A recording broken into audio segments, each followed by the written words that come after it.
Estamos listos para hablar sobre el proceso de elección de los miembros del Tribunal Constitucional con el doctor Óscar Urriola, expresidente de este órgano. ¿Qué tal? Bienvenido, doctor. Mirta, muy buenos días. Gracias por la invitación. A usted, muchísimas gracias. Lamentablemente lo comentamos fuera del aire, cada vez que tenemos la oportunidad de conversar es porque algo está pasando con nuestras instituciones, en fin, con la coyuntura política. Y es que este lunes 30 tenemos la elección del Tribunal Constitucional. Sin embargo, hay que decirlo, esto pues viene aplazándose desde hace muchísimos meses. Sí, efectivamente. Hay ya un cumplimiento, no tan prolongado como los que se han producido en oportunidades anteriores, pero de todas maneras hay un cumplimiento respecto al plazo que determina la ley orgánica del Tribunal Constitucional, que establece que al estar por vencer el plazo que señala la Constitución para el ejercicio de este cargo, el presidente del tribunal debe comunicar con 6 meses de anticipación, con el fin de que el Congreso en estos 6 meses se aboque a esta tarea, a fin de que antes de que venza el plazo de ejercicio de este cargo, se pueda hacer ya el reemplazo con los que resulten elegidos en esos 6 meses. Esto es muy importante porque si se cumpliera esta tarea dentro de este plazo, ya no habrían las conjeturas de por qué se hace antes o por qué se hace después, sino dentro del plazo. Claro. Y esto lamentablemente no se ha cumplido, podríamos decir, casi nunca. Si los televidentes hacen cuentas, claro, dirán, bueno, pero ya han pasado varios meses, sin embargo, la tarea ha sido recientemente asumida. Así es. Entonces, ha sido reasumida, podríamos decir, por esta directiva, pero que en todo caso es el Parlamento Nacional el que está en incumplimiento. Pero como se ha retomado esto en un ambiente también bastante conflictivo, podríamos decir, por una serie de temas y de factores, a los que podemos sumar el tema del adelanto de elecciones, la cuestión de confianza, algunos procesos que están en ciernes en el Tribunal Constitucional, creo que dificultan más esta decisión y este mismo proceso, y generan sospechas de todo tipo, en pro y en contra, de tal manera que yo creo que esa es una situación que se debe remediar a futuro, y por ahora yo creo que el Parlamento debe obrar con mucha cautela para que, cumpliendo la ley, porque no se puede retroceder, cumpliendo la ley y cumplir sobre todo este encargo tan importante de renovar los magistrados que van a cumplir una labor al mismo tiempo tan importante en la vida democrática del país, lo haga con transparencia y lo haga de manera más pausada, a fin de que la opinión pública y sobre todo los mismos congresistas que no forman parte de esta comisión pero que van a votar, lo hagan de manera consciente y sobre la base de elementos de juicio relacionados a la trayectoria y a la capacidad de quienes van a ir al Tribunal Constitucional.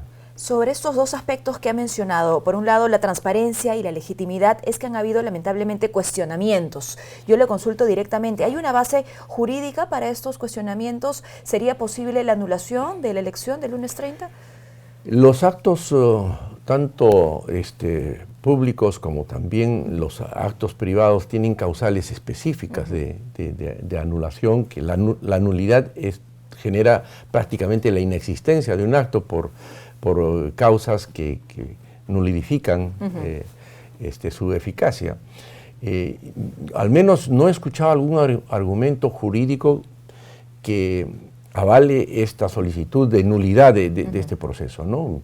Ya sea porque no se ha cumplido con las disposiciones legales, o se ha cumplido en forma indebida, no se han cumplido los plazos. Yo creo que, si bien es cierto que la ley establece los 6 meses, tampoco se puede a veces, por las tareas mismas que tiene el tribunal, perdón, en este caso el Congreso, se puede exigir que no se cumpla más allá de esos plazos, como ya ha ocurrido en el pasado. Lo ideal sería que en el futuro tratemos en lo posible de cumplir los plazos. En todo caso, habrá que conocer cuáles son las causales de nulidad que están esgrimiendo para traerse abajo un proceso que ya se inició y que yo creo que se puede llevar adelante observando con prudencia plazos mucho más digamos, amplios a fin de que podamos conocer la trayectoria de cada uno de los propuestos. ¿No podríamos decir que los candidatos en este caso no cumplen con los requisitos para ser miembros del Tribunal Constitucional? Bueno, no he tenido la oportunidad de revisar todas las hojas de vida porque no se han publicitado. Conozco alguno de ellos, no quiero referirme en especial a ninguno. Podría incurrir en omisiones. Y sí, hay juristas que tienen los méritos, pero yo creo que a fin de evitar precisamente todas las conjeturas y todas las situaciones que se están generando respecto a la oportunidad en que se lleva con mayor esmero este proceso, puedan despejar todas esas sospechas que actualmente se tienen, ¿no? En todo caso, ¿cómo debería ser el proceso de elección del Tribunal Constitucional? ¿En qué marco debería darse y cuál debería ser el perfil de los integrantes? La ley orgánica del tribunal establece dos procedimientos, uno por concurso y el otro por invitación, que el artículo 8 de la ley orgánica lo denomina procedimiento especial, pero que en el fondo es invitación. El de concurso lo han abandonado prácticamente por el hecho de que dicen que maltrata a los postulantes. No se trata tampoco de un concurso en el que, como ha ocurrido en la Junta Nacional de Justicia, se le someta pues a una prueba objetiva con respuestas que incluso están dispuestas en forma ambigua. Se trata en todo caso de verificar la trayectoria con la calificación, primero la posibilidad de tachas, que eso es importante, que surgen de la opinión pública. Las tachas las presentan ciudadanos que no son parte del proceso. Calificada la tacha, los que han pasado este periodo de tachas pasan a la calificación de currículum con puntaje. Y los que pasan los puntajes mínimos establecidos para seguir en carrera en este concurso, entran a una entrevista personal o no a una prueba de conocimientos. Y plantea además que la iniciativa venga del mismo postulante y no de un parlamentario. Y además pública. Yo fui el último, no es bueno que me refiera a mi persona, pero yo fui el último magistrado que ingresó al tribunal bajo el sistema de concurso. Y yo no me sentí maltratado por el hecho de que nos convocaran a entrevistas, revisaran nuestro currículum. Hubo incluso expresiones en el Pleno sobre si yo debía asumir o no, pero eso es pues lo transparente. Parte de... El que quiere servir a su país tiene que, en cierta forma, exponerse al escrutinio público, sobre todo sabiendo de que tiene una trayectoria limpia. De tal manera que ese me parece un buen filtro. Ahora, como se ha escogido el sistema por invitación, no contempla en la ley la posibilidad de tachas, pero yo creo que si se ponen de manifiesto todas las hojas de vida, y se deja un tiempo para que surjan algunas objeciones sobre esas hojas de vida que podrían estar incompletas o contener información cuestionable, bueno, surgirá información, como de hecho ya se produjo el tema de los audios. Tener esa misma posibilidad con cada uno de las metodologías. Y finalmente, pues una entrevista ante la comisión televisada, no de un examen, sino simplemente una entrevista para ver, como ocurre en los Estados Unidos, donde se elige en el Senado a los jueces de la Corte Suprema de por vida.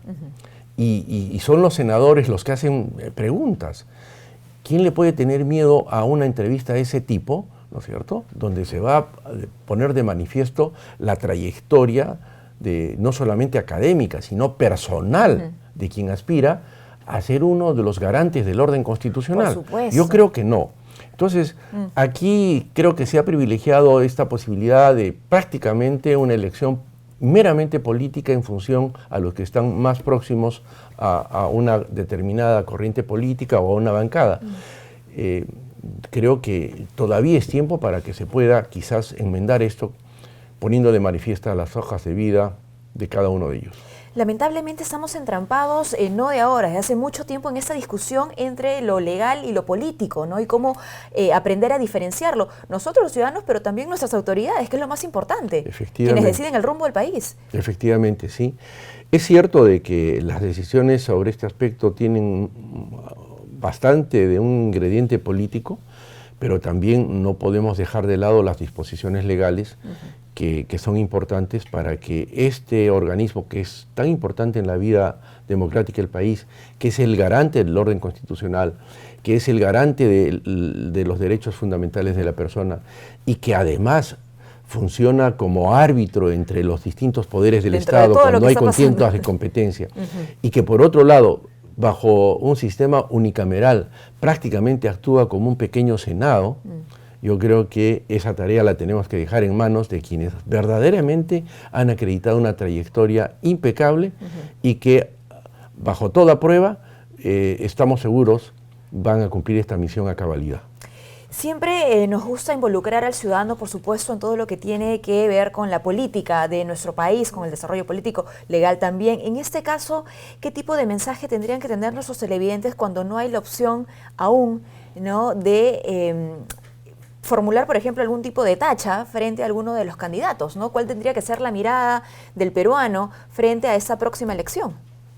Bueno, rogar a Dios, diría yo, para que ilumine la mente de los congresistas que tienen esta decisión en sus manos, para que con una reflexión sobre lo que interesa verdaderamente al país, podamos nosotros culminar este proceso de buena forma y permitir que lleguen al Tribunal Constitucional ciudadanos con no solamente la capacidad académica, sino con una línea y una trayectoria personal de honestidad y de servicio al país. Por supuesto, es lo que necesitamos en todos los órganos del Estado para realmente generar una reforma que es tan esperada. Efectivamente, Mirta. Muy bien, muchísimas gracias. No, a usted las gracias, Mirta.